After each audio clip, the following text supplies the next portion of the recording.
Welcome back to our YouTube channel. आज अपन discuss करने वाले हैं जो आरबीसी बोर्ड में 12th का पेपर हुआ था उसका सेक्शन ए के सारे ऑब्जेक्टिव क्वेश्चन डिटेल में डिस्कशन करने वाले हैं। तो फर्स्ट क्वेश्चन था कि आपको एफ एक्स की वैल्यू ये गिवन थी, आपको एफ ओ एफ एक्स निकालना था। तो आप कैसे निकालोगे? डायरेक्टली यहाँ पे एफ और जो एक्स दे रखा था 3 माइनस एक्स क्यूब पावर 1/3, ये जो एक्स की वैल्यू आप डायरेक्ट इसमें पुट कर दोगे तो आपका आ जाएगा 3 minus bracket 3 minus x cube 1/3 power 3 and bracket 1/3। यहाँ पे 3 से 3 cut, minus 3 plus x cube power 1/3, 3 से 3 कट एक्स क्यूब पावर 1/3, 3 से 3 कट, पीछे रिमेन बचेगा एक्स। सी ऑप्शन आपका करेक्ट आंसर होगा।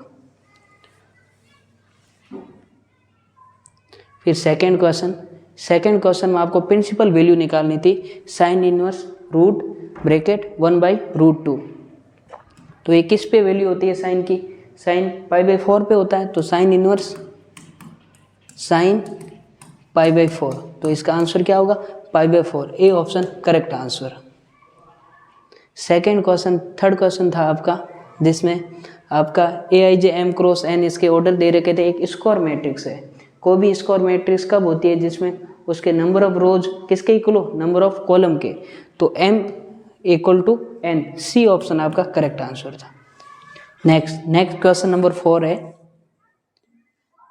जिसमें क्वेश्चन नंबर 4 में आपको मैट्रिक्स A दे रखी है, मैट्रिक्स B दे रखी है, आपको 2A - B निकालना था। पहले मैट्रिक्स A को आपको 2 से मल्टीप्लाई करना था, फिर उसमें से B को आपको सब्ट्रैक्ट करना था। बेसिक क्वेश्चन था जिसमें पहले आपको A मैट्रिक्स को 2 से मल्टीप्लाई करना। A मैट्रिक्स को आप 2 से मल्टीप्लाई करोगे तो कंप्लीट मैट्रिक्स हर एक एलिमेंट से 2 मल्टीप्लाई होगा।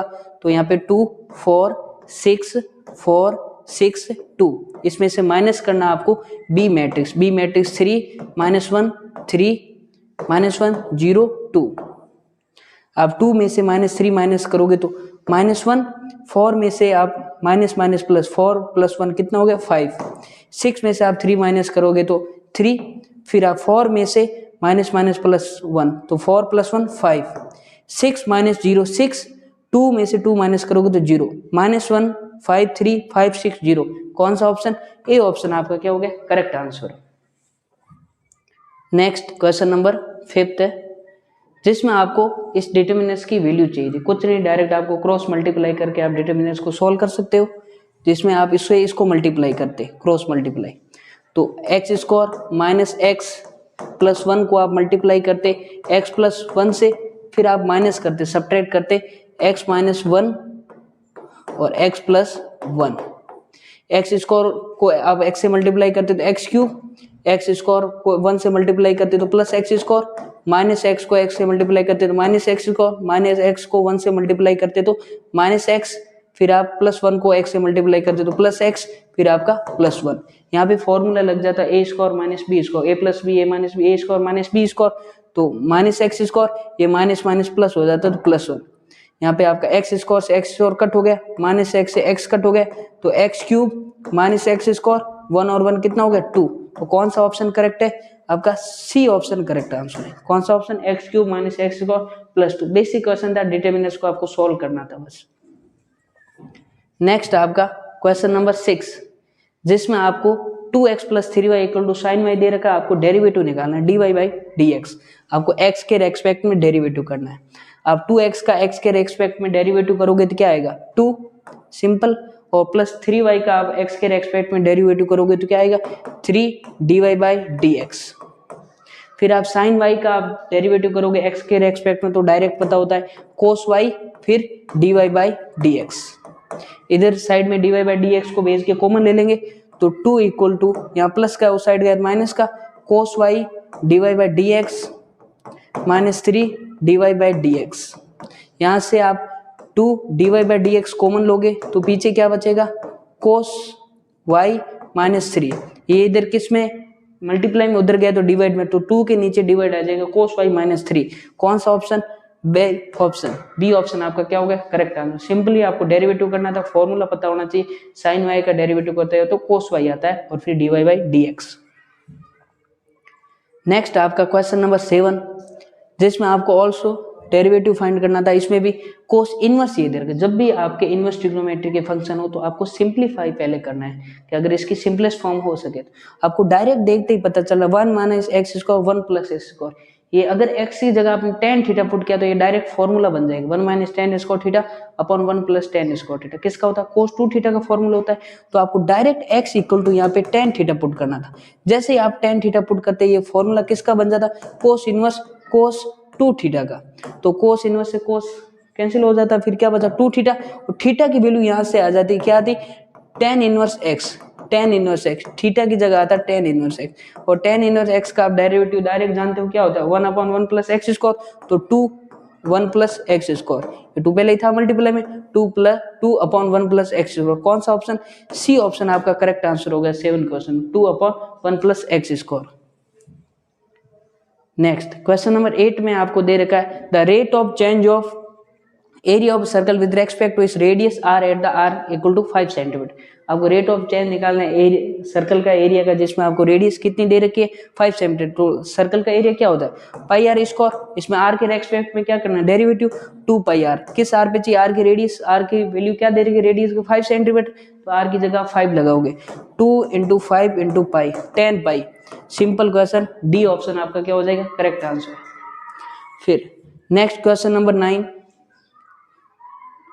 जिसमें आपको इंटीग्रेशन करना था simply dx upon sine square x into cos square x। अगर यहाँ dx यहाँ पे क्या है कुछ नहीं है तो 1 है, डायरेक्ट मल्टीप्लाई। अगर 1 की जगह यूज कर लेते sine square plus cos square तो आपका काम बन जाता।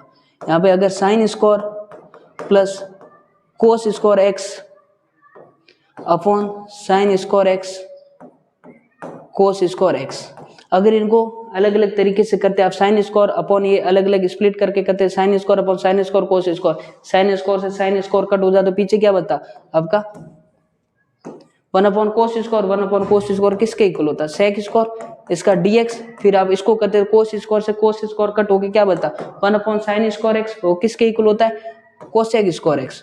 और तो डायरेक्ट पता है सेक स्क्वायर x का डेरिवेटिव क्या होता है इंटीग्रेशन क्या होता है tan x, और कोसेक स्क्वायर x का क्या होता है माइनस कोट एक्स प्लस सी। कौन सा ऑप्शन है? बी ऑप्शन आपका क्या हो गया करेक्ट आंसर। सिंपली आपको फॉर्मूला पता है बस आपका काम इसमें बन जाएगा। नेक्स्ट क्वेश्चन नंबर 10 में आपको क्या निकालना है एरिया निकालना है bounded the curve y equal to 4x। ये पैराबोला दे रखा है x एक्सिस के अलोंग, तो आपको निकालना है line y equal to 3।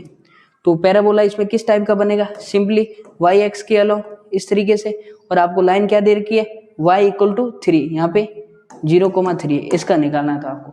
Limit क्या है 0 से 3 रह जाएगी, तो आपको सिंपली इसमें एरिया निकालना था बेसिक 0 3।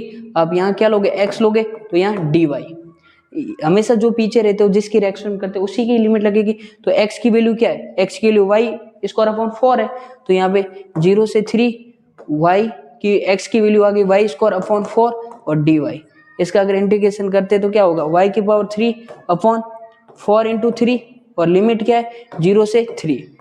यहाँ आप 3 पुट करते तो y की जगह upper limit minus lower limit solve करते हैं तो 27 अपॉन 4 इंटू 3 12, तो 9/4 कट हो गए क्या होता 9/4। 9/4 कौन सा ऑप्शन सी ऑप्शन आपका क्या हो जाता करेक्ट। फिर नेक्स्ट क्वेश्चन नंबर 11 में जिसमें आपको ऑर्डर ऑफ डिफरेंशियल इक्वेशन बताना, जितने हाईएस्ट टाइम डेरिवेटिव हो रखा है उतना उसका क्या होता है ऑर्डर। ऑर्डर हमेशा डिफाइन होता है, डिग्री कभी डिफाइन नहीं होती है। तो इसमें सिंपल आपको ऑर्डर पूछा था तो हाईएस्ट टाइम कितना हो रखा है 2 टाइम्स, तो इसका ऑर्डर कितना हो जा 2। ए ऑप्शन आपका क्या हो जाता करेक्ट आंसर हो जाता। नेक्स्ट आपका क्या दे रखा था बेसिक वेक्टर क्वांटिटी के बारे में पूछा था, जिसमें डायरेक्शन भी होता है मैग्नीट्यूड भी होता है। कौन सी वेक्टर क्वांटिटी होगी आपका सी ऑप्शन फोर्स, जिसमें डायरेक्शन भी होता है और मैग्नीट्यूड भी होता है। नेक्स्ट क्वेश्चन नंबर आपका 13, जिसमें आपको इन दोनों सारे 3 वेक्टर दे रखे थे A vector B vector C vector, इनका सम निकालना था। बेसिकली आपको आई कैप के साथ जोड़ना था, बी कैप वाले जे कैप के साथ और के कैप वाले के कैप के साथ। यहाँ पे 1 -2 एंड 1, तो आई कैप तो क्या बन जाता 0, फिर -2 + 4 तो 2 और -6 तो -4 जे कैप। कौन सा ऑप्शन में एक ही option A option.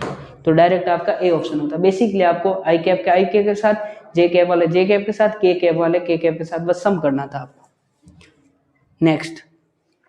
Next question number 14 है, जिसमें आपको क्या निकालना है, यूनिट वेक्टर निकालना है आपको। Direction of the unit vector, unit vector क्या देता है, डायरेक्शन देता है। तो यूनिट वेक्टर किसके इक्वल होता है, A cap equal to A vector upon उसका मैग्नीट्यूड। तो इनका आप मैग्नीट्यूड करते तो कितना आता, √1 और 2 की पावर से 4, 2 की पावर 4 प्लस 2 6, √6 तीन ऑप्शन में। तो डायरेक्ट ऊपर वाला सेम वेक्टर आता, तो आई कैप जे कैप 2k कैप अपॉन √6, तो आपका डी ऑप्शन क्या हो जाता, करेक्ट। नेक्स्ट क्वेश्चन नंबर 15, जिसमें आपको स्ट्रेट लाइन दे रखी है, जिसमें ये दोनों आपस में परपेंडिकुलर है, तो आपको लैम्डा की वैल्यू निकालनी। तो क्या कंडीशन होती है, जब भी परपेंडिकुलर हो, पैरेलल हो, तो ये कंडीशन आपको डायरेक्ट लर्न होनी चाहिए। तो a1 upon a2, a1 into a2 plus b1 b2 plus c2 is equal to 0। अब 1 को माइनस लैम्डा से मल्टीप्लाई करते हैं, ये a1 b1 c1 की वैल्यू, a2 b2 c2 की वैल्यू, तो 1 को माइनस लैम्डा से मल्टीप्लाई करते तो माइनस लैम्डा, और लैम्डा को 2 से मल्टीप्लाई करते तो 2 लैम्डा, और -1 को 1 से मल्टीप्लाई करते तो -1 इक्वल टू 0। तो यहाँ पे लैम्डा -1 इक्वल टू 0, तो लैम्डा की वैल्यू कितनी आ जाती, 1 आ जाती। लैम्डा की वैल्यू कितनी आ जाती, 1। तो आपका इसमें बी ऑप्शन आपका क्या हो जाता, करेक्ट हो जाता। इसमें कौन सा ऑप्शन, बी ऑप्शन आपका करेक्ट हो जाता। नेक्स्ट क्वेश्चन नंबर 16, जिसमें आपको क्या दे रखा है, 2 कार्ड्स ड्रॉन किए जाते हैं रैंडमली विदाउट रिप्लेसमेंट। उनको रिप्लेसमेंट नहीं किए जाते, विदाउट रिप्लेसमेंट 2 कार्ड ड्रॉन किए जाते हैं। Pack of 52 cards flying card, आपको प्रोबेबिलिटी बतानी है कि दोनों कार्ड्स क्या होने चाहिए, ब्लैक होने चाहिए, रिप्लेसमेंट नहीं किया जाता है। तो टोटल ब्लैक कलर के कितने होते हैं, 26, ब्लैक के भी 26 और रेड कलर के भी 26। तो 26 अपॉन टोटल कार्ड कितने, 52। अब रिप्लेसमेंट नहीं करते, विदाउट रिप्लेसमेंट, तो पीछे ब्लैक के कितने बचे, 52, और कार्ड कितने हो गए, 51। तो 1/2 इंटू 25/51। तो जब आप 51 को 2 से मल्टीप्लाई करो 102, तो कौन सा ऑप्शन, सी ऑप्शन आपका इसमें क्या हो गया, correct, C option 25/102। Section A का नेक्स्ट क्वेश्चन 17। नेक्स्ट में आपको if A and B are independent event दे रखे, P A equal to 0.3, P B equal to 0.4, आपको वैल्यू निकाल दो। आपको कंडीशन पता है, जब भी इंडिपेंडेंट इवेंट हो, ए यूनियन आपको बी निकालना है। जब भी आपका इंडिपेंडेंट इवेंट हो, ए इंटरसेक्शन बी किसके इक्वल होता है, A intersection B, P A intersection B is equal to P A dot P B. P A की वैल्यू कितनी है, 0.3 इंटू 0.4, तो आपका 0.12 आ जाता। तो आपको यूनियन का फॉर्मूला पता है, यूनियन का फॉर्मूला क्या होता है, यूनियन का formula P A union B is equal to P A, probability of P A plus P B minus P A. P A की वैल्यू कितनी है, 0.3 प्लस 0.4 माइनस 0.12, तो 0.7 माइनस 0.12, तो करते कितना आता, 0.58। ए ऑप्शन आपका क्या हो गया, correct, A option correct answer. Next आपका question number 18, a pair of dice is thrown then the probability of getting the even prime number. Even prime number, जब 2 आपके डाइस को थ्रो किया जाता है, इवन प्राइम नंबर कितना होता है, जब एक ही डाइस को इवन प्राइम नंबर 2, एक ही इवन प्राइम नंबर है, तो क्या प्रोबेबिलिटी है, कौन से 2 इवन नंबर आ सकते हैं, 2,2, तो एक ही आपका फेवरेबल आउटकम है। टोटल आउटकम कितने, 36, तो 1/36, सी ऑप्शन करेक्ट आंसर। तो आपके कितने क्वेश्चन करेक्ट हुए आप कमेंट बॉक्स में बता सकते हो। धन्यवाद, जय हिंद।